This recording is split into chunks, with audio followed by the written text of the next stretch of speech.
11. Asking for Trouble, Gino's Finale. With the hair-breadth rescue of Courtauld, the bar had reached its dramatic climax and happy denouement. The destruction and abandonment of the ice cap station spelled the end to Gino's plan to man a weather post through a full year, and weeks before that the even bolder plan to fly a gypsy moth, or even two, all the way by skips and junks from Anmasalik to Winnipeg had to be scrapped, thanks to the serious damage incurred by the planes and to their limitations even when airworthy.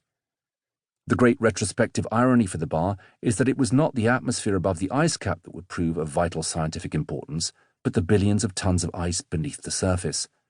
50 years later, beginning in the 1980s, scientists would retrieve ice cores from the ice cap that ultimately told the history of the last 110,000 years of the climate of the whole Earth. The Gertrude Rusk, the only ship of the year to stop at Anmasalik, so keenly anticipated by the Inuit, was due to arrive as early as July the 28th. Originally, the plan had been for all 14 men to board the ship for the cruise back to Copenhagen. Nothing would have been more logical than to use the month and a half between Courtauld's return to base and the arrival of the ship than to tidy up some of the mapping projects along the nearby coast, maybe make one more attempt on Mont Peril, then head home with a solid year's worth of discovery and research under the team's collective belt.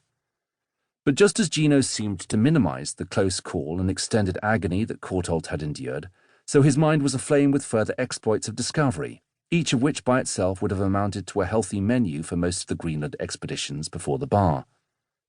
Gino Watkins was one of those rare explorers for whom no wilderness adventure ever lasts long enough.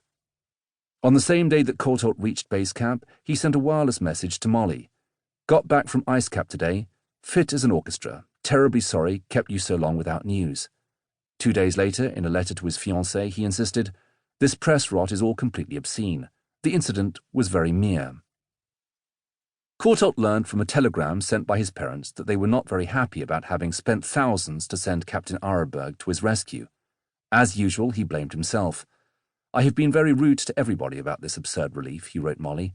I don't suppose my parents will speak to me again.